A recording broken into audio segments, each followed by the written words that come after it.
Enggak, ya Menaker Trans kan harusnya gimana ya? Menyediakan lapangan kerja. Kemudian ya kalau ekonomi nggak tumbuh, nggak ada juga gunanya itu Menaker Trans. Karena nggak akan juga tumbuh lapangan kerja. Jadi yang paling penting itu sekarang justru bagian ini, Bu. Bagian soal TKI kita, karena begitu banyak TKI kita di luar. Lah kalau ini pun tidak aktif, apalagi kerja Menaker Trans. Makanya menterinya harusnya hadir. Harusnya pejabat negara itu bisa menjelaskan ke publik kalaupun ada sesuatu yang terjadi. Jangan mengutus Ibu Dita. Kasihan kan Ibu Dita harus menjawab yang wewenang atau tanggung jawab orang lain. Itu tanggung jawab kementerian, Pak. Iya, kementerian, bukan Ibu Dita. Ya, saya Ibu Dita malam ini mewakili menteri. Ya, saya bukan dalam kapasitas pribadi mewakili kementerian. Pak Jumhur lebih berkapasitas. Itu BP2 TKI. Itu wewenangnya itu apa saja, Pak? Ya, kalau dalam undang-undang itu mengawasi, melayani, dan mengkoordinasikan hal yang terkait dengan penempatan dan pelindungan TKI, seperti itu. Nah, di sini bukan berarti seluruh kaki tangan kita tuh struktur di bawah BNP2TKI, itu tidak. Jadi kalau misalnya ada orang di-sekap di Indonesia oleh PPTKIS, gitu, kita berkoordinasi dengan Bareskrim. Bareskrim atas dasar koordinasi itu bisa melakukan penggerbekan atau dan itu kita lakukan berkali-kali. Kalau di dalam negeri. Di dalam negeri. Kalau di luar negeri, koordinasi kami dengan Kemlu dan perwakilan. Itu PJTKI sendiri di bawah BP2 ini bukan? Iya, PPTKIS itu license-nya, izinnya semua dari Kementerian Tenaga Kerja. Kami cuma mengecek dokumen-dokumen yang dalam proses penempatan. Misalnya mereka menempatkan apakah comply dengan atau sesuai dengan aturan atau tidak. Bukan di kita, itu di kementerian, di Menteri Tenaga Kerja, izin ya. Terus bagaimana cara mengawasi tenaga kerja kita di Saudi, di Malaysia, di mana-mana? Ya, kita mengandalkan kepada perwakilan. Perwakilan itu siapa? KBRI dan KJRI. Ya kalau itu tidur? Tidak boleh tidur. Nyatanya kemarin tidur? Tidak tidur. Tapi pemerintah Saudi tidak memberikan kabar. Loh, Pak. Gitu. Namanya... Ya, enggak, itu memang bisa saja. Karena itu... Tunggu dulu, Pak. Di mana-mana ya negara di dunia, kalau ada warganya yang tersangkut perkara, dari kedubesnya itu yang aktif mengecek, menanya bahkan menekan. Jadi bukan dia nunggu kapan tiba-tiba udah dikubur kayak kemarin. Iya. Benar nggak? Kan saya kira Pak Jumhur juga tahu itu, cuma karena dekat Deplu jadi nggak berani. Lebih baik Deplu aja ya. Iya betul. Tunggu dulu, saya belum selesai ya Pak Jumhur. Pak Jumhur pernah mengatakan bahwa itu berapa bulan yang lalu dana untuk memulangkannya sudah darsep ya? Darsep ya. Sudah, atau membayar dendanya sudah ada. Ya. Dan pemerintah akan jamin. Kok sampai akhir bulan Juni ini ternyata pemerintah baru bicara kemarin Deplu sama DPR. Ya, pokoknya harus ada gitu Pak. Ya harus ada gara-gara kami ebokan. Kalau enggak juga lupa itu. Enggak, saya enggak lupa. Pak Jumhur enggak lupa. Saya warning terus, saya komunikasi terus dengan Pak Jumhur kan bukan pemerintah, yang sama-sama pemerintah tadi. Pak Jumhur kan di luar pemerintah. Badan di luar pemerintah. Di bawah presiden, Pak. Iya, pemerintah. Kompolnas juga di bawah presiden, tapi maksud saya tidak departemen. Pak. Kami lembaga pemerintah non kementerian. Oh gitu. Jadi, Pak Jumhur ingat bahwa darsep. Kenapa udah sampai tanggal sekian belum ada keputusan tentang uangnya dari mana? Sudah ada, Pak. Baru kemarin. Enggak, artinya gini, kita juga tidak bisa kayak TV One bikin acara gitu kan. Kita menghormati itu. Kemudian begitu ada kabar Gubernur Jawa Barat mengatakan siap membantu gitu loh. Kemudian ada juga beberapa orang pengusaha-pengusaha yang sumbangan gitu. Saya rasa itu tidak boleh kita tolak juga gitu loh Pak. Tapi itu bukan berarti kita mengandalkan itu saja. Sekarang seandainya yang kita harapkan kan bukan yang dari masyarakat Pak. Betul. Yang kita harapkan itu kita hormati sekali TV One. Dari pemerintah, apalagi Deplu ternyata punya anggaran untuk warga negara kita yang di luar negeri. Kalau dari masyarakat kita udah bayar pajak loh Pak. Gede loh pajaknya kita. Tapi mungkin artinya kalau kita nyumbang uangnya bisa untuk modal beliau kalau balik. Kalau pemerintah udah jamin. Kita tergerak kumpulkan dana karena pemerintah ketika itu seolah-olah tidak siap untuk menebus Darsem tadi. Tapi yang kami pertanyakan setelah kami stop uluran tangan tadi, kok dari pemerintah tidak ada aktivitas? Ini udah tanggal berapa? 20 lebih Pak. Kami melakukan itu Pak Karni. Saya koordinasi dengan orang-orang yang menjanjikan dana itu, kami kontak-kontak gitu. Kok janji orang-orang dari pemerintah? Bukan. Artinya termasuk pemerintah, termasuk orang yang bicara, yang masa orang mau nyumbang kami diamkan juga, kan nggak boleh gitu. Pemerintah jelas, kita dengan Kemlu, dengan Kemnaker, kita duduk bareng bahwa uang itu pada saatnya harus ada. Yang ingin saya tanya sekarang, langkah konkret ke Saudi Arabia apa? Untuk apa Pak? Untuk uang itu apa? Untuk menebus Darsem tadi.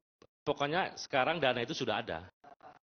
Terus kapan mau berangkat mengurus Darsem? Itu kan ada deadline-nya. Tanggal 7 Pak. Tanggal 7, enggak tanggal 7 dulu. Tanggal 7 itu masih lama Pak. Tapi yang penting semuanya sudah settle down gitu loh. Jadi udah selesai. Jadi tinggal kita nyerahkan uang itu, selesai sudah. Dia terbebas. Nggak pakai prosedur. Kecuali negara ini ambruk sebelum tanggal 7 bubar gitu, uang tuh nggak ada, mungkin lah. Kan nggak mungkin gitu Pak. Kita udah ada. Bukan. Enggak, ini harus juga. Jangan, saya harap keep silent. Ya Pak, sabar Pak, sabar.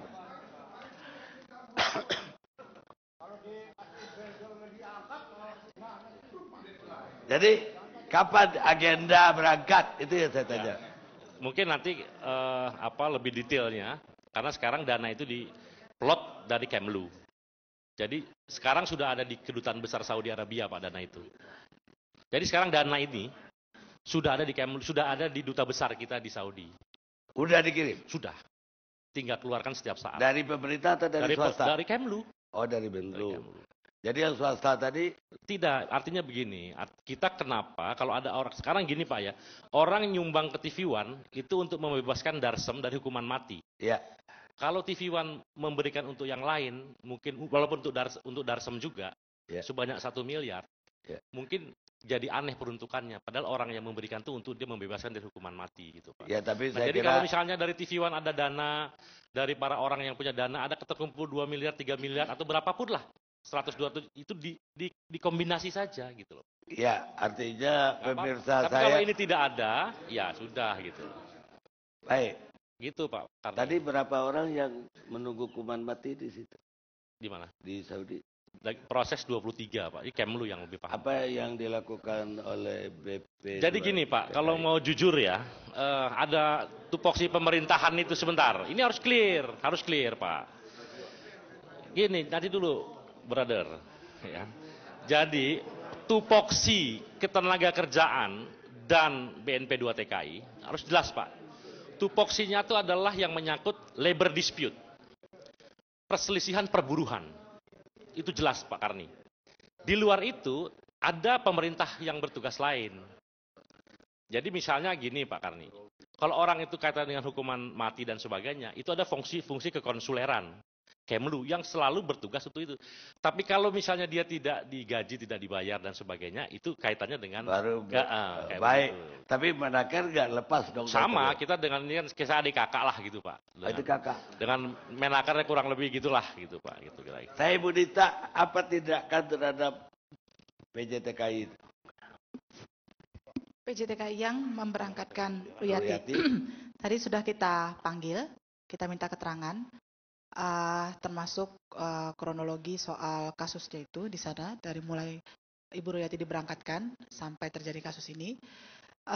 Memang sejauh ini dari pemeriksaan kita, segala sesuatunya prosedural. Artinya sebelum Ibu Ruyati berangkat, tes kesehatannya dia dinyatakan fit, kemudian dokumen-dokumen lengkap, asuransi oke, semuanya beres, sehingga Ibu Ruyati adalah bukan TKI bermasalah, beliau adalah TKI prosedural. Sehingga ketika beliau mengalami masalah, bisa kita tangani secara lebih baik. Ada asuransi, ada uang santunan. Tadi sudah kita panggil asuransi dan PPTKIS-nya. Begitu. Bu, ada teman saya namanya Din Samsudin, Bu. Dia jadi Dirjen Bina Penta pada zaman Habibie kalau kata. Itu dia tiap minggu membikin, ini tolong sampaikan ke Cak Imin nih, membikin pertemuan seluruh keluarga TKW atau TKI yang ada masalah di luar negeri datang ke Bina Penta, dan kemudian PJTKI-nya dipanggil. Kalau ada yang kayak Ibu Ruyati tadi, dia akan, kamu selesaikan berapa hari? Biasanya PJTKI minta 6 bulan, nggak bisa 2 bulan. Kalau nggak, gue cabut izin. Pernah nggak Pak Menaker Trans melakukan itu? Pak, setiap kali ada persoalan yang dilaporkan ke kita, yang disampaikan ke kita, PPTKI selalu kita panggil. Selalu Baik, panggil, pemirsa, kita tunggu komersial berikut. Pemirsa, beberapa saat yang lalu kami menerima kabar ada seorang tenaga kerja asal Indonesia menjalani hukum pancung. Untuk memastikan kabar ini, di ujung telepon sudah ada Bapak Gatot Abdullah Mansur, Duta Besar Indonesia untuk Arab Saudi. Selamat siang, Pak Gatot. Selamat siang. Kami mendapat kabar ada TKI kita yang dihukum pancung. Apakah benar kabar ini, Pak? Benar. Siapa nama TKI itu, Pak? Iya, memang kita ikuti peristiwa itu, apa artinya proses hukumnya. Cuman di akhir pelaksanaan hukuman itu kita tidak mendapatkan berita dari pemerintah Arab Saudi. Jadi kita tahu pertama kali itu memang dari pers, dari koran. Setelah itu kita cek ke penjara di Mekah oleh petugas konsulat jenderal. Memang benar telah terjadi eksekusi hukuman mati terhadap ibu itu. Ya. Gitu. Siapa Pak? Nama TKI itu siapa? Waduh, itu saya harus dibuka. Ruqyah binti Saboti siapa ya gitu ya? Ruqyah sebentar.